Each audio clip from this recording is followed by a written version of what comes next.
วิธีการต่อท่อประปาเข้าบ้านไม่ยากอย่างที่คิดครับจากนั้นผมก็จะต่อไปยังจุดที่เป็นถังกรองตรงนี้เป็นจุดเคาน์เตอร์ซิงค์บ้านนอนเด็กของผมมาดูห้องน้ำชั้น2ของบ้านนอนเด็กกันบ้างครับสวัสดีครับพบกับผมสีเมืองชาแนลอีกเช่นเคยครับทุกความสำเร็จเริ่มต้นที่ก้าวแรกเสมอครับตอนนี้เรายังอยู่ในเพลย์ลิสต์ของมือใหม่หัดสร้างซึ่งก็จะเป็นในเรื่องราวของการสร้างบ้านสไตล์นอร์ดิกด้วยตัวเองของผมอยู่นะครับก็ต้องขอบคุณเพื่อนๆที่คอยติดตามช่องของผมเป็นกำลังใจให้กันเสมอมานะครับแล้วก็ในทุกคลิปของผมก็ได้มีการนำเสนอในเรื่องของอุปกรณ์ที่ผมมีการใช้งานจริงในคลิปนะครับซึ่งก็อยากจะ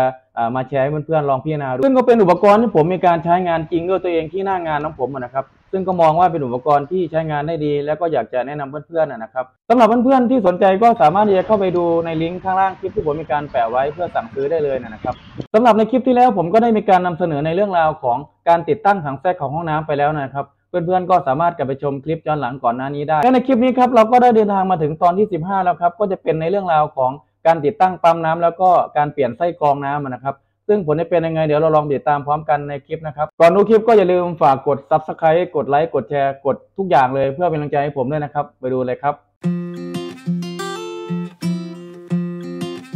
ตรงนี้ก็จะเป็นบ้านนอร์ดิกของผมครับแล้วก็ตรงจุดนั้นก็จะเป็นร้านกาแฟของผมมีระยะห่างอยู่ที่ประมาณ20เมตรซึ่งผมก็ได้มีการออกแบบการวางระบบท่อเนี่ยให้เริ่มมาจากตรงจุดถังน้ำบาดาลของผมที่ใช้ซัมเมอร์ดูดมาพักด้านบนแล้วก็ใช้ปั๊มดูดผ่านฟิลเตอร์กรองแล้วก็จะปล่อยมาตรงท่อลักษณะเป็นรูปตัวทีลักษณะนี้ไปที่ร้านกาแฟแล้วก็จะผ่าน3ทางมาตรงจุดนี้ครับเพื่อที่จะไปในจุดของบ้านนอร์ดิกของผม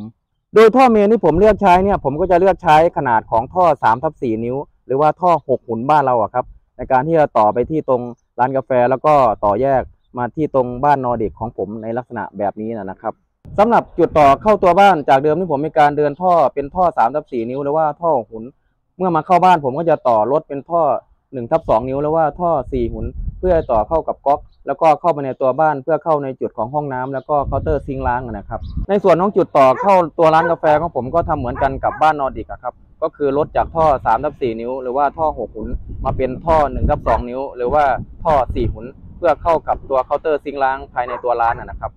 ในส่วนของจุดก๊อกน้ำของผมที่ได้มีการต่อโดยรอบพื้นที่ผมก็ได้มีการต่อโดยลดจากท่อ3/4 นิ้วหรือว่าท่อ6หุ่นมาใช้ท่อ1/2 นิ้วหรือว่าท่อ4หุ่นเพื่อให้เข้ากับตัวก๊อกน้ำลักษณะแบบนี้เช่นเดียวกันนะครับซึ่งตัวผมเองก็ไม่แน่ใจเหมือนกันครับว่าแรงดันของปั๊มเนี่ยมันจะสามารถส่งน้ำไปที่ตรงร้านกาแฟแล้วก็บ้านนอร์ดิกของผมได้หรือเปล่าเนื่องจากว่าระยะทางมันก็ค่อนข้างที่จะไกลพอสมควรอยู่นะครับ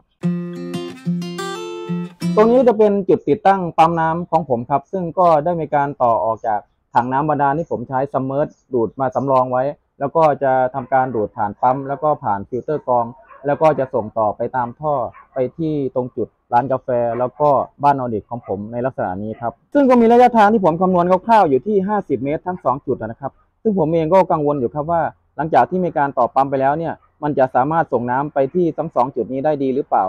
สำหรับปั๊มน้ำที่ผมใช้ในครั้งนี้ก็จะใช้ของยี่ห้อ Hitachi ครับเป็นรุ่น WTP 200 GX2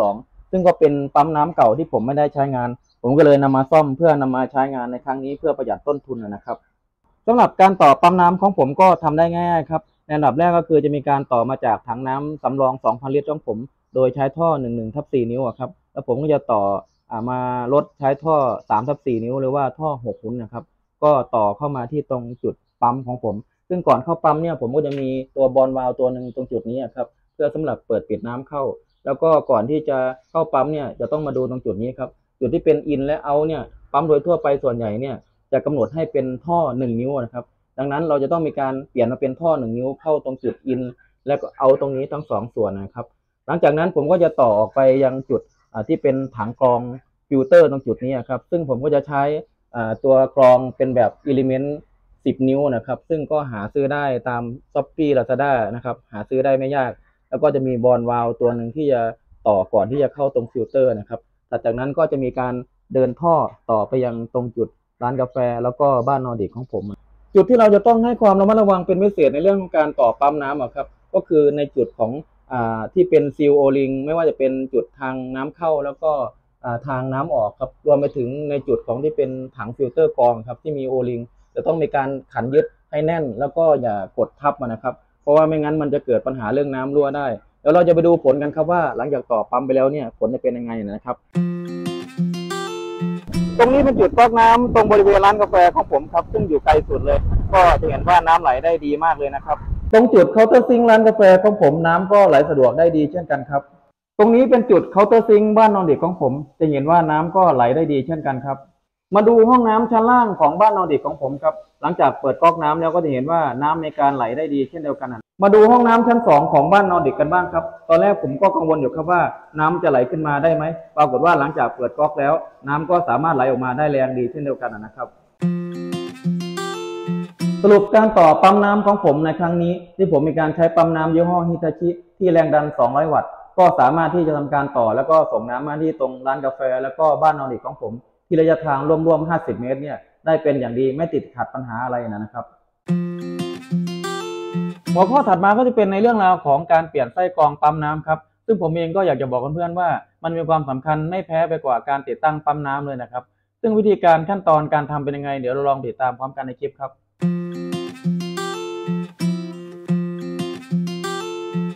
สวัสดีครับพบกับผมสีเมืองชาแนลครับสำหรับวันนี้ผมจะมาทำการเปลี่ยนไส้กรองน้ำของปั๊มน้ำของผมครับซึ่งผมพบว่ามันมีปัญหาเรื่องการตันซึ่งผมก็ได้มีการเปลี่ยนไส้กรองผ่านมา3 เดือนแล้วนะครับเดี๋ยวเราจะมาดูกันครับนี่ก็จะเป็นปั๊มน้ำที่อยู่บริเวณหน้าบ้านของผมครับซึ่งก็จะมีการพ่วงกับถังกรองขนาดไส้กรอง10 นิ้วลักษณะนี้ครับนี่เป็นไส้กรองน้ำ PP ขนาด10 นิ้วแบบฝาจีบครับซึ่งผมซื้อมาจาก Shopee เป็นยี่ห้อของ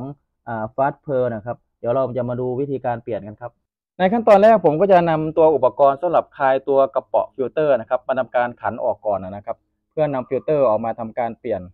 นี่ก็จะเป็นตัวฟิลเตอร์หรือไส้กรองที่ผมถอดออกมานะครับซึ่งก็จะพบว่ามีคราบดำเยอะเลยซึ่งก็มีการใช้งานมา3 เดือนแล้วนะหลังจากนี้ผมจะทำการเปลี่ยนไส้กรองตัวใหม่เข้าไปนะครับวิธีการทำก็นำไส้กรองตัวใหม่มาใส่ในกระเป๋าครับแล้วก็นำมาขันยึดกับตัวโครงของชุดนี้นะถัดจากนั้นผมก็ทำการขันยึดกระเป๋าเข้าไปกับตัวโครงให้แน่นเสร็จเรียบร้อยแล้วนะครับสำหรับการเปลี่ยนไส้กรองปั๊มน้ำหน้าบ้านของผมซึ่งก็สามารถทำด้วยตัวเองง่ายๆแบบนี้นะครับ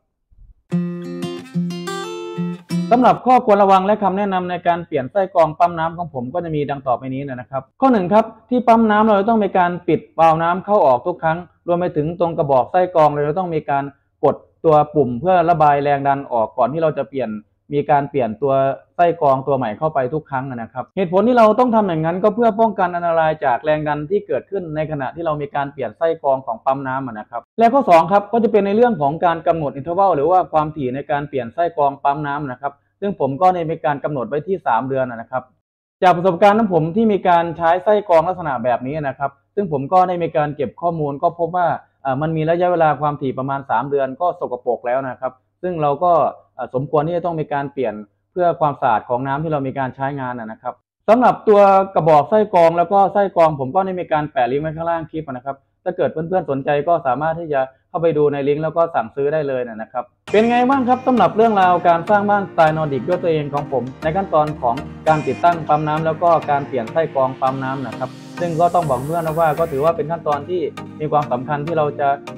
มองข้ามไม่ได้นะครับในเรื่องของการสร้างบ้านเพื่ออยู่อาศัยนะครับซึ่งในส่วนของปัญหาอุปสรรครวมถึงคำแนะนำต่างๆผมก็ได้มีการอธิบายในคลิปไปแล้วนะครับเพื่อนๆก็สามารถที่จะลองนำไปพิจารณาดูครับก็ต้องขอบคุณสำหรับการติดตามรับชมรับฟังคลิปนี้ตั้งแต่ต้นจนจบนะครับเจอกันในคลิปต่อไปก็จะเป็นในเรื่องราวของการทำเคาน์เตอร์ซิงค์ล้างนะครับก็อย่าลืมฝากกด Subscribe กดไลค์กดแชร์กดทุกอย่างเลยเป็นกำลังใจให้ผมด้วยนะครับสำหรับคลิปนี้ต้องขอตัวลาไปก่อนเจอกันในคลิปต่อไปนะครับทุกความสำเร็จเริ่มต้นที่ก้าวแรกเสมอครับขอบคุณครับ